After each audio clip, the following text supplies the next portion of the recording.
It was a dream. We were very lucky. It was vulnerable at times, but I'd never change a day of it.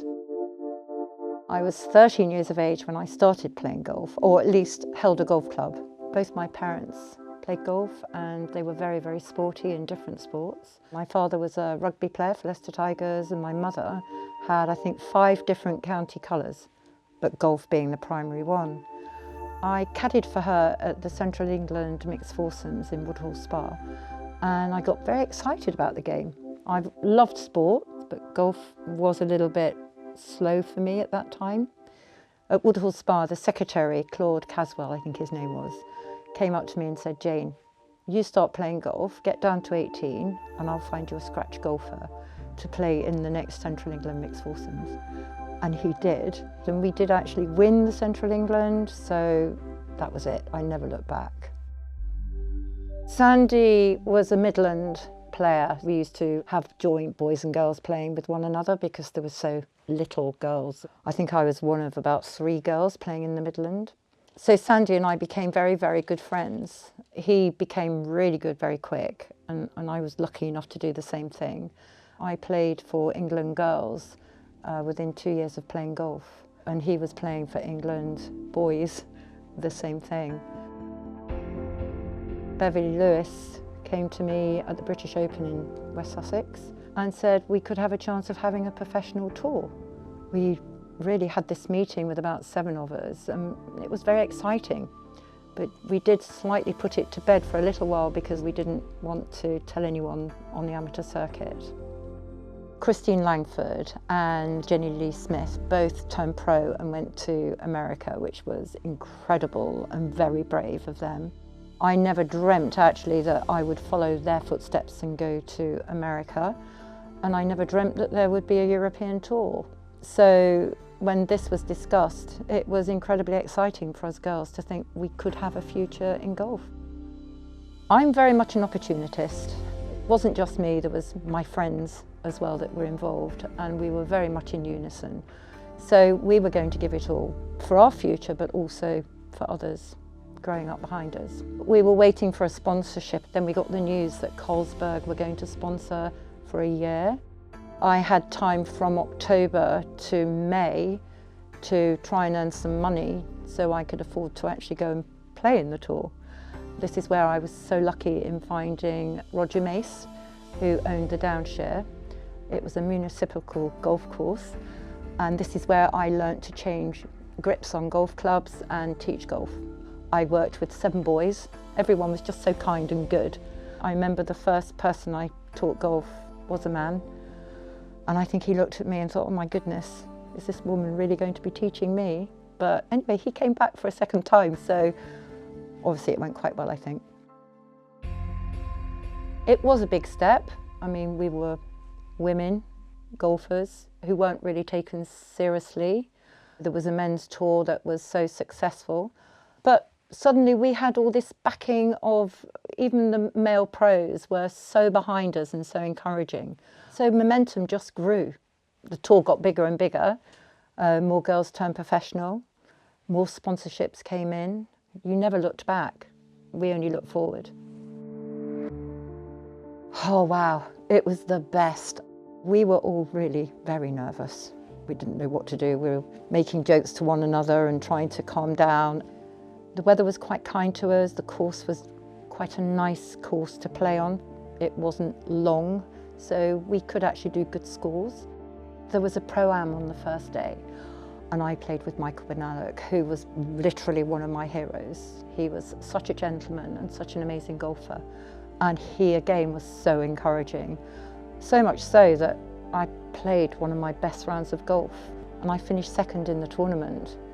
All my friends and family and everybody was so behind it all. So the more publicity we got, the bigger we got, and the more confident we got. Our golf definitely improved. As soon as you knew you were being a professional golfer, you got better. After the first tournament, we all had a glass of champagne, I think, because we all felt it went so well.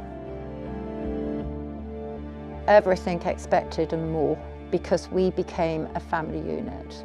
Some of us did quite well in sponsorship, and we just bailed one another out. So If I didn't do well in a tournament, who was buying dinner that night? Someone else. You know, we just really helped one another. Being Carlsberg girl was a privilege.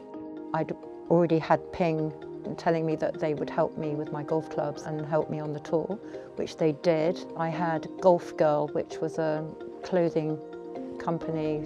So I was lucky in having certain sponsorship. I had a car with Hayden Press and they sponsored me with a lovely red Capri with my name unfortunately written down the side of it. So I had to drive very carefully, make sure I wasn't a nuisance on the road. So we all used to clamber in cars and travel to different tournaments together. We were literally on the road 24/7. We'd have a quick sweep of the car with all the sweets and the crisps and everything that we used to eat, clean it out and then drive off to the next tournament. Every tournament was different. We had a tournament in Northern Ireland sponsored by the Smirnoff Irish Open. And this is where I met my best friend, Sandra Mackenzie, who was from Australia, because I was asked by Kathy Panton, could you look after this girl from Australia? And I went, of course I will. I played in the Pro-Am and I played with Trevor McClintock, who is the CEO of Smirnoff. They were so lovely and so appreciative of us girls going to Northern Ireland. Obviously there was trouble going on there too with the IRA, because halfway through this tournament we were called in. There was a bomb that was either for the golf or for the fishing expedition.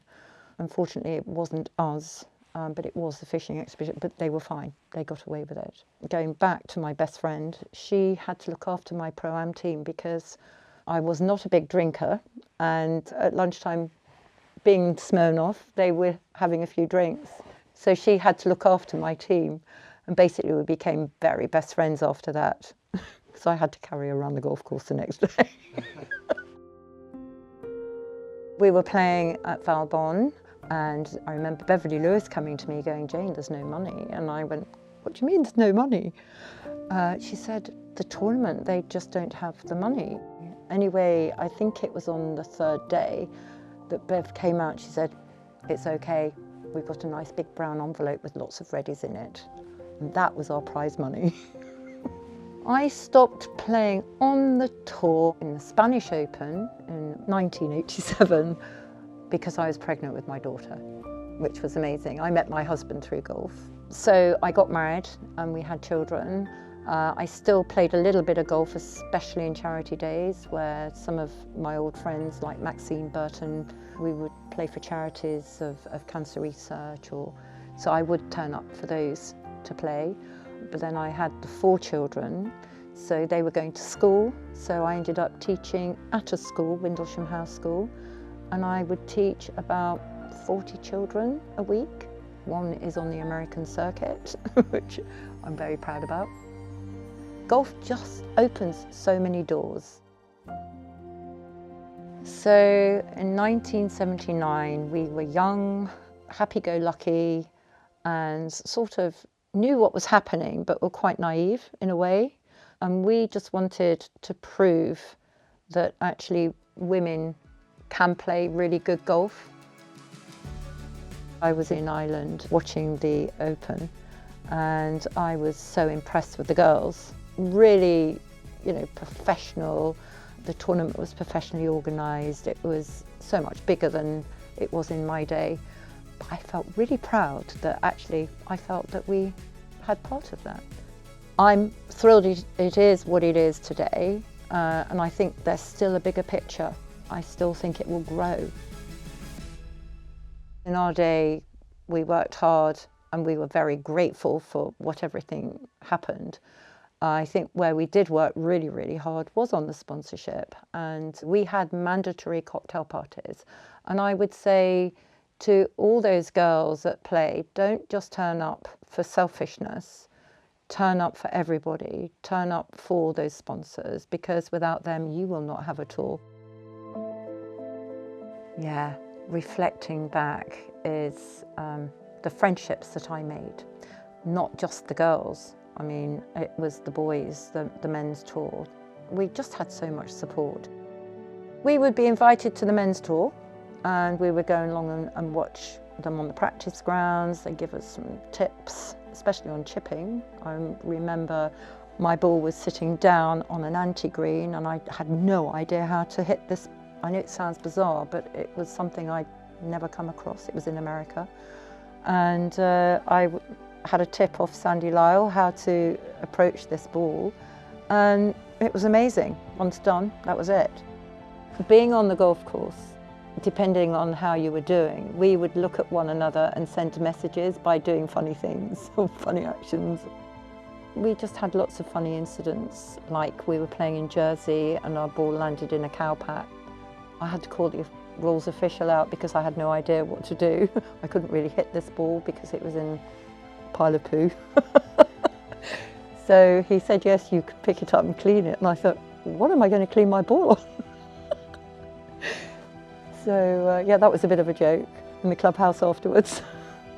Something I always wanted to get over. I do feel that we're very feminine and that women can succeed in their field. Just give them half the chance. Obviously physically I'm not as big as a man. I won't hit the ball as hard as a man, but I can compete.